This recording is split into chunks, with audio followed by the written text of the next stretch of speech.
अस्सलाम वालेकुम दोस्तों, कैसे हैं दोस्तों। डाटा कम्युनिकेशन की नई वीडियो में मैं आप सब लोगों को खुश आमदीद करता हूं। तो दोस्तों, आज हम बात करेंगे कि नेटवर्क परफॉर्मेंसेस में लेटेंसी क्या होती है और इसका क्या रोल होता है और ये किस तरह नेटवर्क परफॉर्मेंस को अफेक्ट करती है या उसको मुतासिर करती है।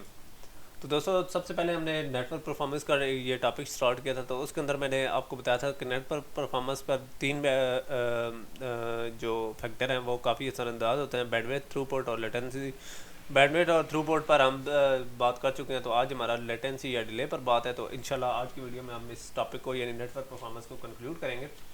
तो ये एक शॉर्ट सी वीडियो होने वाली है क्योंकि मैं नहीं चाहता कि मैं इस पर इतना ज़्यादा टाइम लगाऊँ, ठीक है।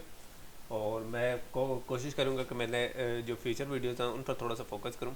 तो दोस्तों, नेटवर्क परफॉर्मेंस के तीन फैक्टर थे: बैंडविड्थ, थ्रूपुट, जिन पर मैं बात कर चुका हूँ। और आज लेटेंसी की बात करते हैं। तो लेटेंसी क्या होती है? लेटेंसी से मुराद ये होता है कि हमारा मैसेज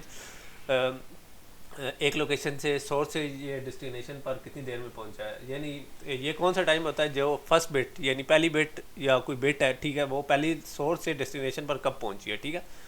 तो वो जो डिफरेंस होते हैं हम उसको डिले या लेटेंसी कहते हैं, ठीक है। लेटेंसी के चार कंपोनेंट हैं: प्रोपगेशन टाइम, ट्रांसमिशन टाइम, ठीक है, क्यूइंग टाइम, ठीक है, और प्रोसेसिंग डिले।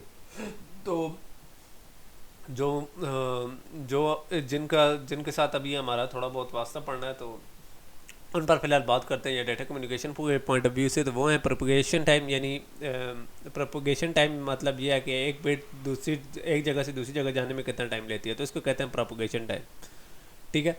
तो ये मैयर किस तरह होता है? इसको मैयर करने का टाइम तरीका ये होता है कि हम इस तरह करते हैं कि जितनी डिस्टेंस उसने ट्रैवल किया है और जो उसकी स्पीड है उनका हम तकसीम कर देते हैं। यानी डिस्टेंस पर प्रोपगेशन डिस्टेंस को प्रोपगेशन स्पीड से डिवाइड करते हैं, तो हमें प्रोपगेशन टाइम मिल जाता है कि कितना प्रोपगेशन टाइम है, ठीक है।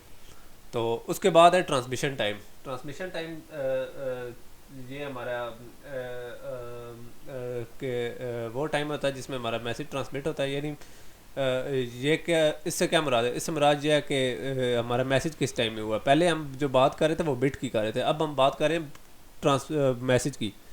तो उसका क्या तरीका होता है ट्रांसमिशन टाइप का, कि हम पूरे मैसेज की जो साइज़ है उसको अपने नेटवर्क की बैंडविड्थ से डिवाइड करते हैं, तो हमें ट्रांसमिशन टाइम मिल जाता है। उसके बाद क्यूइंग टाइम, जैसा कि आप लोगों को पता है कि क्यूज़ बनाई जाती हैं, ठीक है, ठीक है। तो तमाम मैसेज नेटवर्क की कैपेसिटी के हिसाब, नेटवर्क की कैपेसिटी कम होती है तो इसके लिए एक क्यू बनाई जाती है। तो मैसेज को वन बाय वन भेजा जाता है ताकि हमारे जो नेटवर्क जो हमारा लिंक है उसकी कैपेसिटी के मुताबिक हम अपना डेटा भेजें। तो उसके लिए जो हम क्यू बनाते हैं या कतार बनाते हैं डेटा की, उसको हम क्यूइंग टाइम कहते हैं। यानी क्यूइंग करती कौन सी है? इंटरमीडिएट डिवाइस होगी, राउटर होगा या कोई चीज़ होगी जो कि हमारी चीज़ों को रोक लेती है और वन बाय वन भेजती है, ठीक है। यानी वो नेटवर्क की कैपेसिटी के हिसाब से। तो वहाँ जो जो टाइम वो लेती है, यानी वो डिवाइस जितना टाइम इस मैसेज को रोकती है तो हम उसको क्यूइंग टाइम कहते हैं। तो इन सब का हम जो, और उसके बाद जो प्रोसेसिंग डिले होता है, यानी ठीक है, तो ये सारे मिलाकर हमारी लेटेंसी बनती है। यानी डिले के काफ़ी सारे फैक्टर हैं, तो जो डाटा कम्युनिकेशन के रिलेटेड थे वो मैंने डिस्कस कर लिए। अब थोड़ी सी बात कर लेते हैं एक बहुत इंपॉर्टेंट कंसेप्ट जो कि अमूमन चलता है, बैंडविड्थ डिले प्रोडक्ट का, ठीक है। तो बैंडविड्थ डिले प्रोडक्ट की मदद से हम किसी भी मीडियम की सूटेबिलिटी को चेक करते हैं, ठीक है। तो जैसा कि नाम से पता है कि बैंडविड्थ डिले, तो इसके अंदर दो फैक्टर होते हैं, ठीक है, बैंडविड्थ और डिले, ठीक है। बैंडविड्थ डिले होती क्या है, प्रोडक्ट होती क्या है? तो ये प्रोडक्ट होती है बैंडविड्थ और डिले की, ठीक है। तो इसका मकसद क्या होता है? ये इस तरह करती है कि हमें बताती है कि हम जो मीडियम यूज़ करें उसकी कैपेसिटी क्या है, ठीक है, ठीक है, उस लिंक की कैपेसिटी क्या है, ठीक है। तो इसकी मदद से हमें पता चलता है कि ये लिंक कितना डाटा एट ए टाइम कितना डाटा अपने अंदर से ट्रैवल करने देगा और कितनी इसकी कैपेसिटी है और ये इसकी कितनी पसली है, ठीक है। तो हम इसकी मदद से डिटरमिन करते हैं कि कौन सा मीडियम हमारे नेटवर्क के लिए सूटेबल रहेगा। तो आप लोगों को एक एग्जांपल दिखाता हूँ। जैसे कि एक हमारा सेंडर है, वो एक एक बिट भेज रहा है, ठीक है।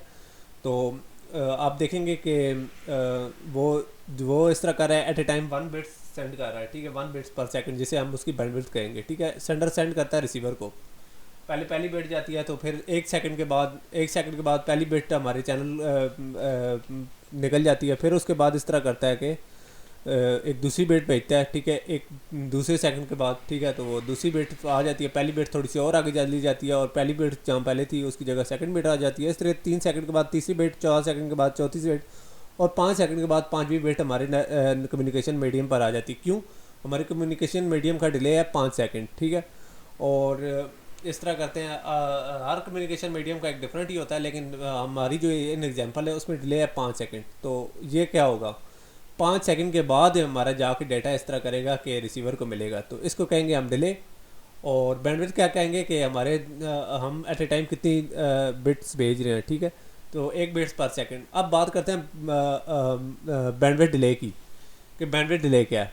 बैंडविड्थ डिले साम्राज्य है कि हमारे चैनल की कैपेसिटी क्या है। तो हमारे चैनल की कैपेसिटी क्या होगी, एट ए टाइम वो कितनी बिट्स कटे एक चैनल उठा सकता है।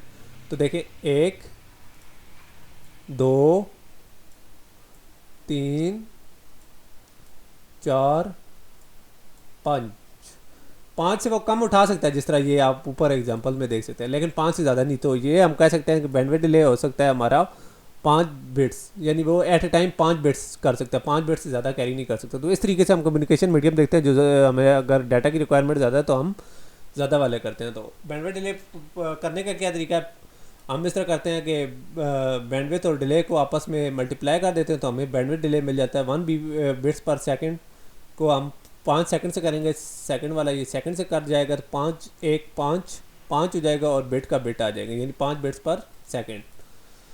तो इसी तरीके से हमारा कम्युनिकेशन जो मीडियम है, तो लास्ट एग्जांपल में देखा होगा हमने बिट यूज़ किया था, लेकिन अब इस एग्जांपल में आपने देखा होगा हम बिट्स यूज़ कर रहे हैं, तो वो एक से ज़्यादा बिट यूज़ कर रहा है। यानी हमारा जो उसका क्या नाम है, जो हमारा कम्युनिकेशन जो हमारी बैंडविड्थ है वो है 2 बिट्स पर सेकंड, यानी 1 सेकंड में 2 बिट्स सेंड की जा रही हैं, ठीक है।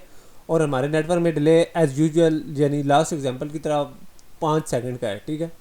5 सेकंड का डिले है, 5 सेकंड के बाद हमारे रिसीवर को ये डाटा रिसीव होगा। तो इस मतलब ऐसे हो रहा है कि यूज़र 1 बिट नहीं भेज रहा बल्कि 2 बिट्स भेज रहा है, ठीक है।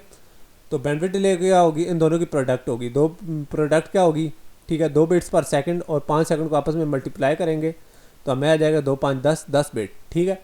तो हमें कैसे पता चलेगा कि इसकी 10 बिट्स हैं, ये इसकी ये कैरी कर सकता है या इसकी कैपेसिटी है। तो उसका तरीक़ाकार ये है 2 2 4 2 6 2 8 2 10, यानी इसकी जो कैपेसिटी है वो 10 बिट्स की है, ठीक है। एट ए टाइम 10 बिट्स वो उठा सकता है। तो ये था बैंडविड्थ डिले प्रोडक्ट, ठीक है, ये कंसेप्ट था।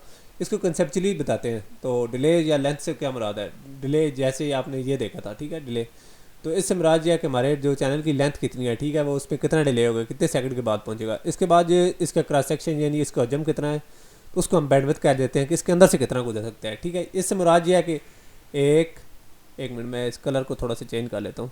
जो चीज़ मैंने आपको लास्ट स्लाइड में समझाई थी वो मैं आपको समझा देता हूँ। मतलब हम ये कह लेते हैं कि 1 2 3 4 1 2 3 4 5, यानी 1 2 3 4 और 5, यानी वो एट ए टाइम 5 इस तरह कर सकता है, बिट्स उठा सकता है, ठीक है। 5 सेकंड का उसका डिले होगा। 1 सेकंड बाद यहाँ पहुँचेगा डेटा, 2 सेकंड के बाद यहाँ, 3 के बाद यहाँ, 4 के बाद यहाँ और 5 के बाद यहाँ, और उसके बाद वो रिसीवर को मिल जाएगा।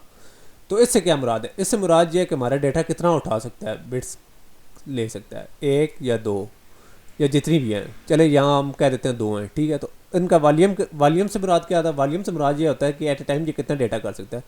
तो वो होता है इन दोनों का प्रोडक्ट, यानी 2 × 5 10, ठीक है। तो वो कैसे पता चलेगा, 2, ठीक है, 2 + 2 4, ये यहाँ भी 2 हो गई, यहाँ भी 2 हो गई, यहाँ भी 2 हो गई, यहाँ भी 2 हो गई, तो ये हो गई 2 + 2 + 2 + 2 और 2। अब इन अंक को हम इस तरह कर लेंगे, ऐड करेंगे, 2 2 4 2 6 2 8 2 10, तो ये आ जाएंगी 10 बिट्स।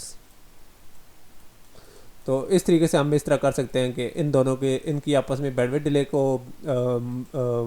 मदद से हम उसका इस तरह कर सकते हैं कि वॉल्यूम या उसका डिले या हम उस नेटवर्क की कैपेसिटी या लिंक का मालूम कर सकते हैं, ठीक है। तो ये एक छोटा सा कंसेप्ट था डिले का। अब हम इस तरह कर लेते हैं कि डिले का एक छोटा सा एक और कंसेप्ट है जिटर का। जिटर क्या होता है, जिटर ये होता है कि अमूमन आप देखते होंगे कि आपकी वीडियो के अंदर थोड़ी सी डिले आता है या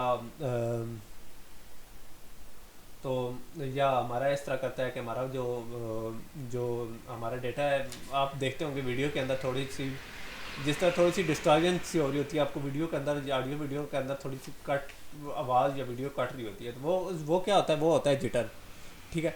तो ये क्यों होता है, ये इस तरह होता है कि चूँकि हमारा डेटा पैकेट्स के अंदर सेंड हो रहा होता है एक सेंडर से रिसीवर की तरफ, तो उसके जो डिफरेंट पैकेट्स हैं डाटा के, वो इस तरह करते हैं आपस में एक डिले एक्सपीरियंस करते हैं, जिनके अंदर एक डिले आ जाता है। ये इस केस से बिल्कुल डिस्टॉर्शन की तरह, जिस तरह आपने डिस्टॉर्शन में देखा था।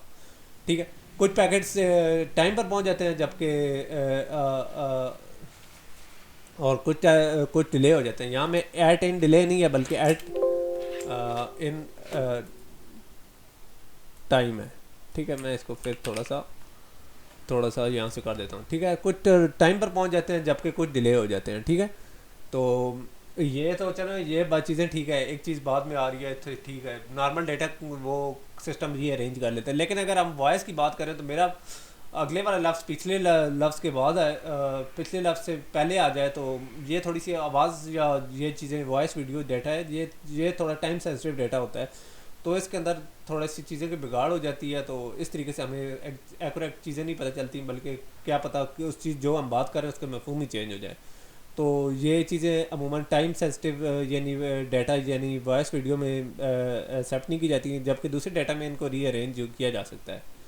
ठीक है, तो इसका रिजल्ट डिस्ट्रैक्शन की तरह ही होगा, यानी हमारा डाटा आगे पीछे ही होगा। तो डेटा का ये छोटा सा कंसेप्ट था। इंशाल्लाह नेक्स्ट वीडियो में हम इस तरह करेंगे, डाटा कम्युनिकेशन के नए कंसेप्ट की तरफ चलेंगे। तो उम्मीद है आप लोगों को ये वीडियो पसंद आई होगी। तो अगर आपको ये वीडियो पसंद आई है तो काइंडली हमारा चैनल को लाइक, कमेंट, शेयर और सब्सक्राइब ज़रूर कीजिएगा। तो नेक्स्ट वीडियो में मिलते हैं। अल्लाह हाफिज़।